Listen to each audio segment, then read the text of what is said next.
মহাদেব, নমস্কার। আমার গ্রোথ লাক চ্যানেলে আপনাদের সকলকে স্বাগত। আজকের বিষয় পুনর্বসু নক্ষত্র।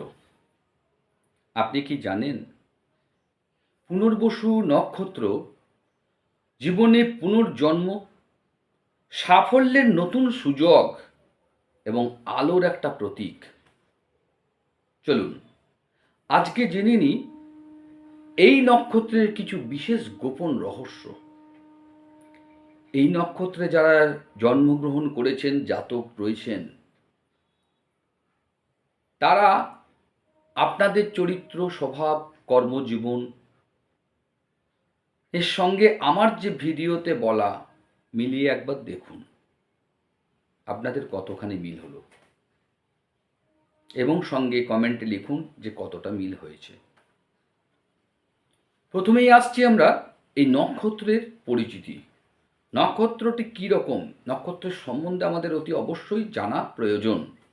দেখুন, পুনর্বসু পুনর্বসু হচ্ছে আকাশের সপ্তম নক্ষত্র, 7 নম্বর নক্ষত্র। এর বিস্তৃতিটা কতটা? মিথুন রাশির 20 ডিগ্রি থেকে কর্কট রাশির 3 ডিগ্রি 20 মিনিট পর্যন্ত। আর এর অধিপতি গ্রহ হচ্ছে স্বয়ং গুরুদেব বৃহস্পতি। আর এর দেবতাকে, পুনর্বসু নক্ষত্রের দেবতা মাতা অদিতি, দেব মাতা রূপী অসীম শক্তির, করুণাময়ী শক্তির ভাণ্ডার পুনর্বসু।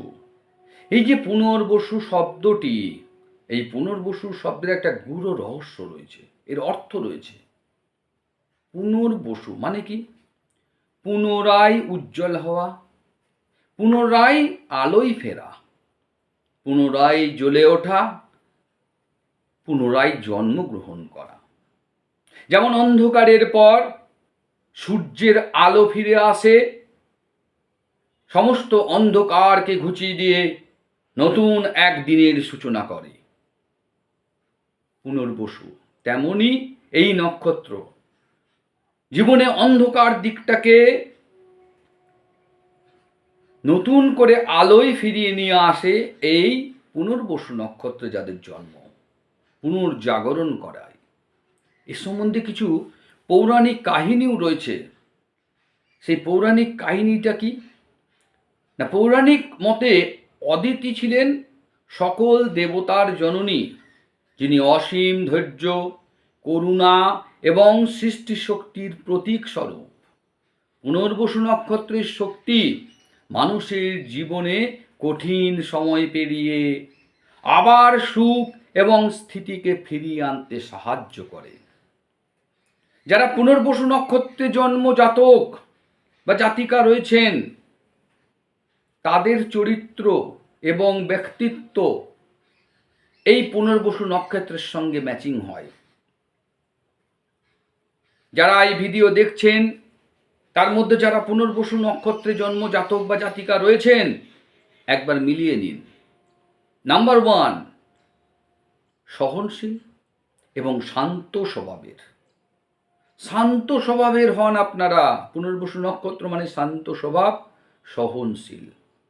2 নাম্বার, আধ্যাত্মিক প্রবণতা সম্পন্ন। তাদের মধ্যে আধ্যাত্মিক জ্ঞান থাকবে, আধ্যাত্মিক আলোচনাও করবে, আধ্যাত্মিক বিষয়টাই তাদের ভালো লাগবে। নতুন নতুন সুযোগকে কাজে লাগাতে পারদর্শী হয়। 3 নাম্বার। 4 নাম্বার, বিপদে পড়লেও দ্রুত ঘুরে দাঁড়াতে সক্ষম আপনারা।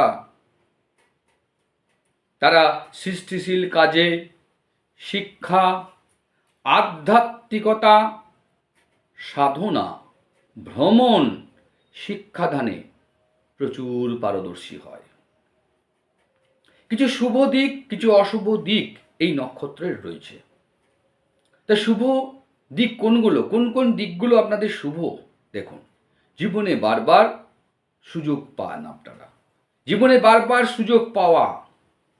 2 নম্বর, বড় সংকট কাটিয়ে উঠতে পারা, বড় সংকটকে কাটিয়ে আবার উঠতে সক্ষম হন। 3 নম্বর, সৌভাগ্য এবং সমৃদ্ধি লাভ করেন। কিন্তু কিছু অশুভ দিকও রয়েছে। অশুভ দিক কোনগুলো আপনাদের? না, মাঝে মাঝে অস্থির মনোভাব হয়ে যায়, মনোভাবটা অস্থির হয়ে পড়ে মাঝে মাঝে, সিদ্ধান্ত নিতে অনেক দেরি হয়, সুযোগ পেরিয়ে যায়। তার জন্য পুরনো ভুল বারবার আপনাদের মনে করায়। শুভ সময়, শুভ সংখ্যা নিয়ে একটু আলোচনা করা যাক। দেখুন, আপনাদের শুভ সংখ্যা অর্থাৎ পুনর্বসু নক্ষত্রের জাতক বা জাতিকা যারা রয়েছেন তাদের শুভ সংখ্যা হচ্ছে 7। 7 নম্বর সংখ্যাটা আপনাদের ক্ষেত্রে লাকি নম্বর। শুভ রং কি? হলুদ আর সবুজ। হলুদ আর সবুজ আপনারা বেশি ব্যবহার করবেন, জীবনে লাভবান হবেন। শুভ দিন কোনটা? যে কোনো ভালো কাজ, শুভ কাজ আপনারা কোন দিন করবেন? বৃহস্পতিবার দিনকে করবেন। বৃহস্পতিবার আপনাদের ক্ষেত্রে লাকি বার, শুভ বার। যদি বলেন যে রত্ন ধারণ কি করব, অতি অবশ্যই ভালো জ্যোতিষীর সঙ্গে পরামর্শ করে করবেন ছক অনুযায়ী। ইন জেনারেল যেটা হয় সেটা আপনাদেরকে বলছি যে এই নক্ষত্র অর্থাৎ পুনর্বসু নক্ষত্রের জন্য শুভ রত্ন হচ্ছে পিত পোগরাজ, ইয়েলো সাফায়ার। মন্ত্র সবাই করতে পারেন। একটি বিশেষ গুরুত্বপূর্ণ মন্ত্র আপনাদেরকে বলছি, প্রতিদিন যদি জপ করতে পারেন প্রচুর লাভবান হবেন, জীবনে প্রচুর লাভবান হবেন। সেটা হচ্ছে গুরুর মন্ত্র, ওম গ্রাম গ্রীম গ্রম সা গুরবে নমঃ। এই মন্ত্রটিকে প্রতিদিন 108 বার জপ করুন, অসম্ভব ভালো কাজ পাবেন।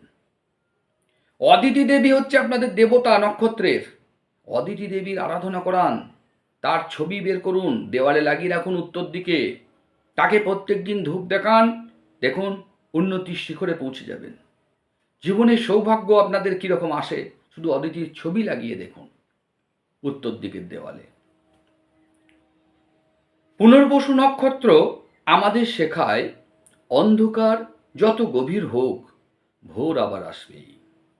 এই নক্ষত্রে জন্ম নেওয়া মানুষের জীবনে যত বাধাই আসুক তারা বারবার উঠে দাঁড়িয়ে সাফল্য অর্জন করে এবং করবে। তো আমার এই ভিডিও আপনাদের যদি ভালো লাগে অতি অবশ্যই কমেন্টে লিখে জানান এবং লাইক শেয়ার করুন। আজকের মতন ভিডিও এখানেই, আপনাদের সঙ্গে পরের ভিডিওতে দেখা হচ্ছে। ধন্যবাদ। হর হর মহাদেব।